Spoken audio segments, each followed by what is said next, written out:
Hi everyone, welcome back to Wisdom Academy classes. So we are now moving on to the next chapter, which is applications of trigonometry. അപ്പോൾ trigonometry എന്ന് പറഞ്ഞിട്ടുള്ള ഈ ഒരു chapter, അതായത് ട്രിഗണോമെട്രിയുടെ introduction to trigonometry എന്ന് പറഞ്ഞിട്ടുള്ള ചാപ്റ്ററും applications of trigonometry എന്ന് പറഞ്ഞിട്ടുള്ള ചാപ്റ്ററും നമ്മൾ പുതിയതായിട്ട് പഠിക്കുന്ന രണ്ട് ചാപ്റ്റേഴ്സ് ആണ് 10th ലെവലിൽ. അപ്പോൾ അത് കുറച്ച് വെയിറ്റേജ് കൂടുതലുള്ള രണ്ട് ചാപ്റ്റേഴ്സ് ആണ്. നിങ്ങൾക്ക് ഏതെങ്കിലും ക്വസ്റ്റ്യൻ ബാങ്ക്സോ അല്ലെങ്കിൽ CBSEയുടെ സൈറ്റ് നോക്കിയാലോ നിങ്ങൾക്ക് അറിയാം ഓരോ ചാപ്റ്റേഴ്സിന്റെ വെയിറ്റേജ് അതിൽ കൊടുത്തിട്ടുണ്ട്. അപ്പോൾ കമ്പാരിറ്റീവ്ലി ഈ രണ്ട് ചാപ്റ്റേഴ്സിന് കുറച്ച് വെയിറ്റേജ് കൂടുതൽ തന്നെയാണ്. അപ്പോൾ അത് നന്നായി തന്നെ പ്രിപ്പയർ ചെയ്യണം കേട്ടോ. ഈ ഒരു രണ്ട് ചാപ്റ്ററിൽ എന്താ പ്രത്യേകത എന്ന് വെച്ച് കഴിഞ്ഞാൽ നമ്മൾ പുതിയതായിട്ട് പഠിക്കുന്നത് കാരണം തന്നെ നമുക്കത് ഫെമിലിയർ അല്ല, ഒത്തിരി ഫെമിലിയർ അല്ല. ഇനിയിപ്പോൾ ചെയ്ത് പഠിച്ചവർക്ക് വളരെയധികം വലിയ ബുദ്ധിമുട്ടില്ലാത്തൊരു രണ്ട് ചാപ്റ്റർ ആയിരിക്കും ഇത്. അപ്പോൾ അത്രയും ടഫ് എന്നല്ല പറയുന്നത്, നമ്മൾ ആദ്യമായിട്ട് പഠിക്കുന്നത് കൊണ്ട് ഒരു ബുദ്ധിമുട്ട് നിങ്ങൾക്ക് ഫീൽ ചെയ്യാൻ സാധ്യതയുണ്ട്.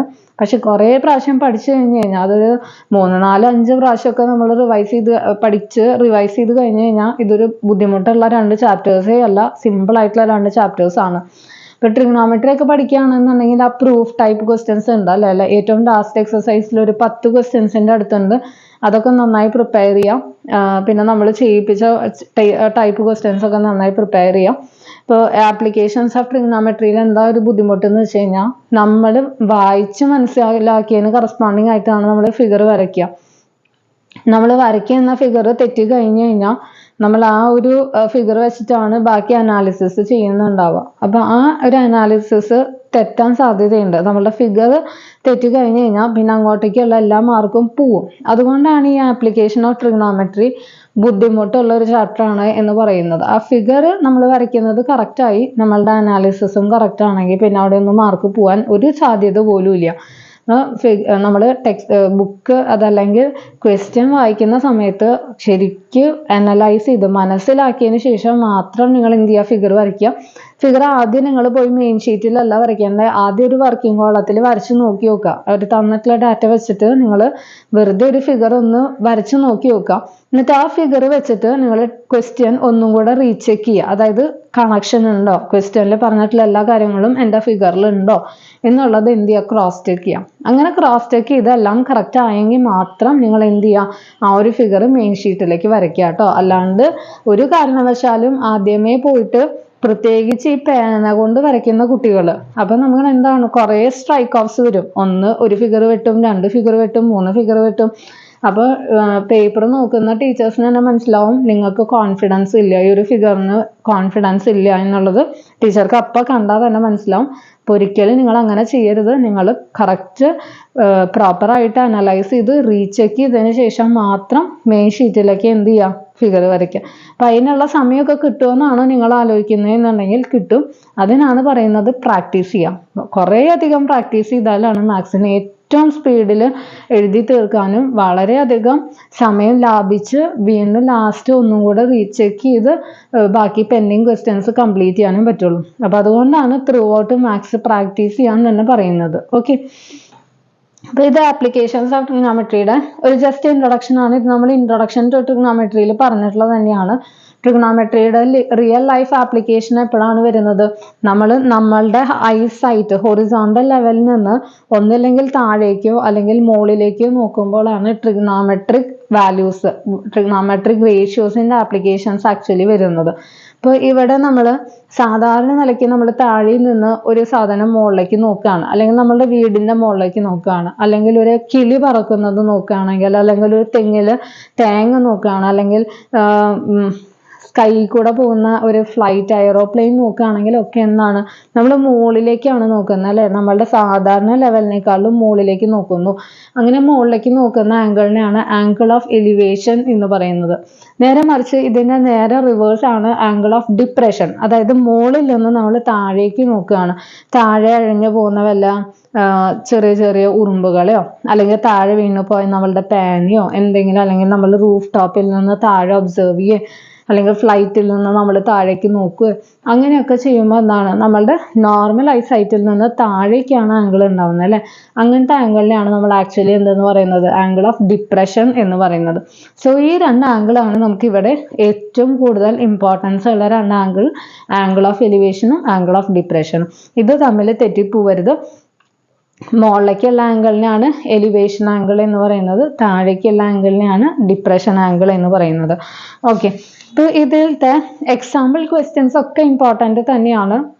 പക്ഷേ ഈ എക്സാമ്പിൾ ക്വസ്റ്റ്യൻസ് ഒക്കെ ഒരു മോഡൽ വ്യത്യാസമായിട്ട് നമ്മളുടെ ടെക്സ്റ്റ് ബുക്കിലെ എക്സസൈസ് ക്വസ്റ്റ്യൻസ് ആയിട്ട് വരുന്നുണ്ട്. അതുകൊണ്ട് തന്നെ ഞാൻ ഡയറക്റ്റ് എക്സസൈസ് ക്വസ്റ്റ്യൻസിലേക്കാണ് പോകുന്നത് കേട്ടോ. അപ്പോൾ എക്സാമ്പിൾസ് ഡിസ്കസ് ചെയ്യുന്നില്ല എന്നതിൻ്റെ അർത്ഥം എക്സാമ്പിൾ ക്വസ്റ്റ്യൻസ് ഇമ്പോർട്ടൻ്റ് അല്ല എന്നല്ല. അതിൻ്റെ ഒക്കെ ഒരു മോഡൽ ക്വസ്റ്റ്യൻസ് ആക്ച്വലി ഈ NCERT ടെക്സ്റ്റിലെ എക്സസൈസ് ക്വസ്റ്റ്യൻസ് അതിനായിട്ട് വരുന്നുണ്ട്. സോ അൺസോൾവ്ഡ് അതാണ് കുറച്ചും കൂടി ഇമ്പോർട്ടൻസ്, നിങ്ങൾക്ക് ആൻസർ കണ്ടെത്താനും ബുദ്ധിമുട്ടാണെന്ന് വെച്ചിട്ടാണ് ഡയറക്റ്റ്ലി എക്സസൈസിലേക്ക് പോകുന്നത് കേട്ടോ. അപ്പം നിങ്ങൾ ചെയ്യുമ്പോൾ ആദ്യം എക്സാമ്പിൾ ക്വസ്റ്റ്യൻസ് വർക്കൗട്ട് ചെയ്ത് പഠിച്ചതിന് ശേഷം മാത്രം എക്സസൈസിലേക്ക് കടക്കാം.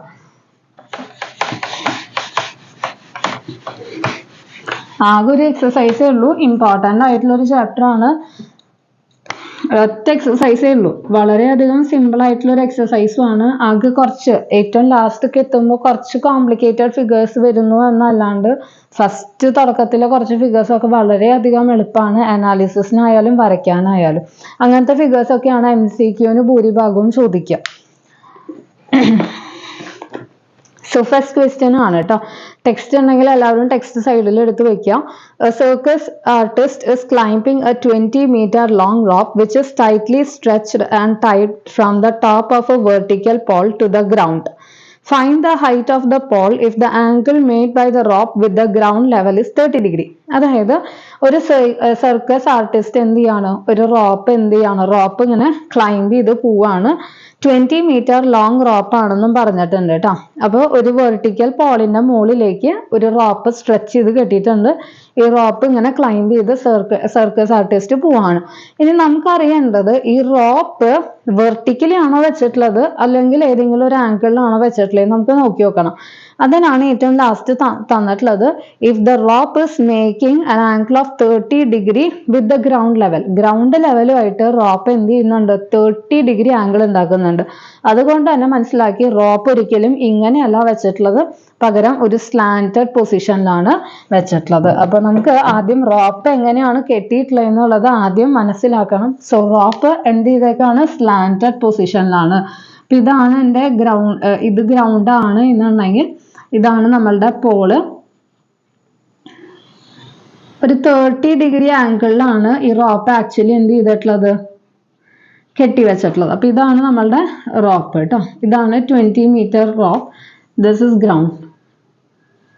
ഇവിടെ നിന്ന് നമ്മുടെ സർക്കസ് ആർട്ടിസ്റ്റ് എന്ത് ചെയ്താക്കാണ്, ക്ലൈംബ് ചെയ്ത് മുകളിലേക്ക് എത്തുകയാണ്. നമ്മളോട് ചോദിച്ചിട്ടുള്ളത് find the height of the pole എന്നാണ് ചോദിച്ചിട്ടുള്ളത്. പോളിന്റെ ഹൈറ്റ് ആണ് നമുക്ക് എന്ത് ചെയ്യേണ്ടത്, കാൽക്കുലേറ്റ് ചെയ്യേണ്ടത്. സോ ഞാനിതൊന്ന് നെയിം ചെയ്യുന്നുണ്ട്. It is ABC. മിക്കവർക്കും ഇതിന്റെ ആൻസർ ഒറ്റ നോട്ടത്തിൽ തന്നെ കിട്ടിയിട്ടുണ്ടാവും. കിട്ടിയിട്ടുള്ള ആൾക്കാർ ചെയ്ത് നോക്കി നോക്കുക.